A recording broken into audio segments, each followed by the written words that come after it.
Donald Trump has decided that it would be a great idea to undercut Secretary of State Rex Tillerson on the issue of North Korea.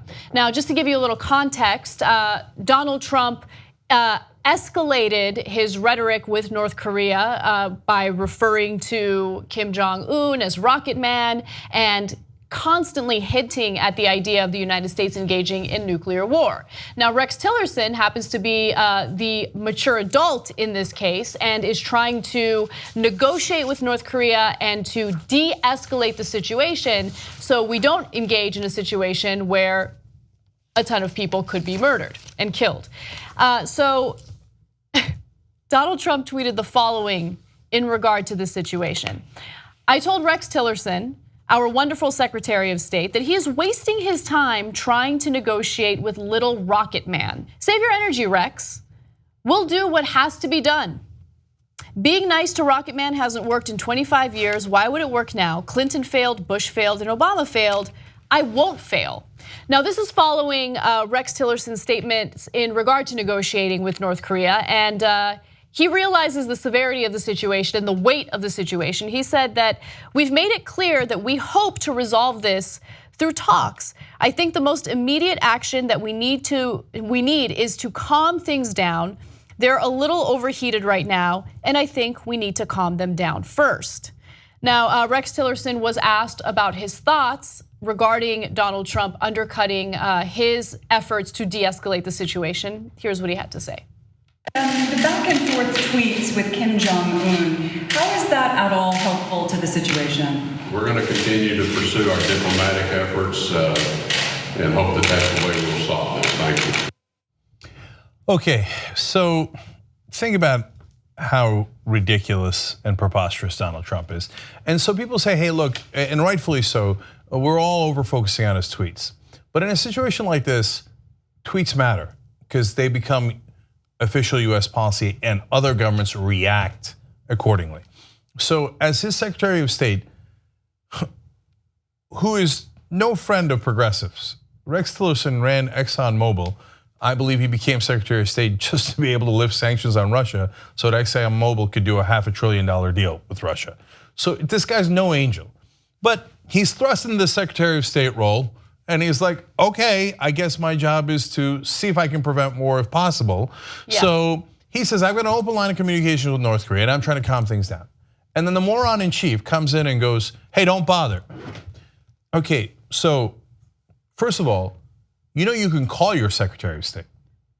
You don't have to do it publicly. You don't have to do it in a tweet. You can say, hey, Rex, you work for me. Hey, you know what, let's not do the diplomacy. But that won't play to his base, right? Everything that he does on Twitter, from his transgender ban in the military to this, has to do with pandering to his base. He's doing this in a very public way for a reason. And keep in mind, think about the severity of this situation and the fact that he is publicly communicating his stance on a very sensitive foreign policy issue on Twitter, right? He criticized Hillary Clinton for her use of a private email server to communicate about classified information. We criticized her for that as well. But then he turns around and he does this, where he is further escalating the situation with his rhetoric, where he is hinting at nuclear war. He is undercutting his own Secretary of State. Why do you think he's doing it? Again, it's to pander to his base. His base looks at this and they think, oh yeah, man, he's like a really big tough guy and he's really gonna protect us. Really, you think he's gonna protect you? You think he's a tough guy? He hasn't sat down to really think about the ramifications of his actions for a single second. And you're gonna sit there and think he's gonna protect you by constantly poking at Kim Jong-un about nuclear war? Yeah, good luck with that. So that's a great point. I hadn't thought of it that way. One of the beefs, and the main thing that was said about Hillary Clinton's emails is, oh my God, what if sensitive information becomes public? Right. She was careless with it. Donald Trump just made it public. That's the thing you should talk to your Secretary of State about. Hey, you know what? Don't tell our enemies, don't tell North Korea, but we're powering down diplomacy. Whoa, that has a lot of ramifications. If there is no diplomatic solution, that means the only other solution is a military one. That is enormously important. This is the same guy who said, oh yeah, I'm not gonna tell you my strategy for ISIS because I wouldn't want to telegraph my moves. He's a clown, he's a clown, okay? He is a freaking clown and he is messing with innocent people's lives. And if you don't care about North Koreans, which is hideous. You should care about the safety of Americans because Kim Jong-un is not a rational actor. He is constantly testing his, his nuclear capabilities, his missiles, doesn't care about any warnings. You think Donald Trump's warnings deter him from what he's doing? They haven't deterred anything. If anything, it's escalated the situation to the point where Rex Tillerson on the DL, on the down low, has to go and try to do talks with North Korea to prevent a disastrous situation that would follow what Donald Trump is tweeting about.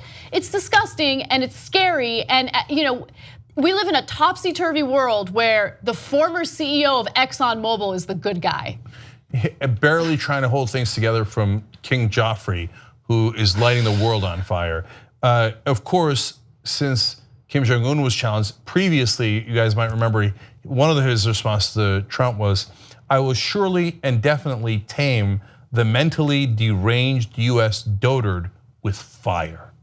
So when you say to that mentally deranged guy, Kim Jong-un, that there is no diplomatic solution, don't talk to our Secretary of State because he has no authority and no power. And by the way, not just North Korea, we just undercut our Secretary of State worldwide. Don't listen to a word he says because he doesn't have the authority of the president. The president will not back anything that our Secretary of State negotiates. So what option is left with North Korea? Apparently only the military one. And if you don't know the particulars of that situation, if you go to a military option with North Korea, it is no exaggeration to say it is likely that millions will die. Not just in North Korea, but definitely in South Korea.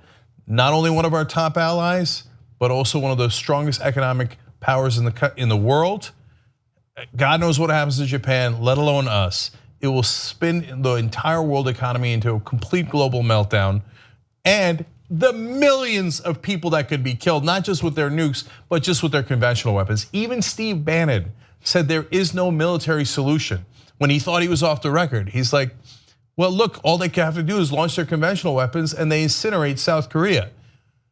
Yet the idiot who's in charge doesn't understand that at all and has now taken away our only recourse to make it a non-military situation where those people don't die. God help us all. If you like this video, you'll love the whole TYT network. Check it out at tytnetwork.com/join.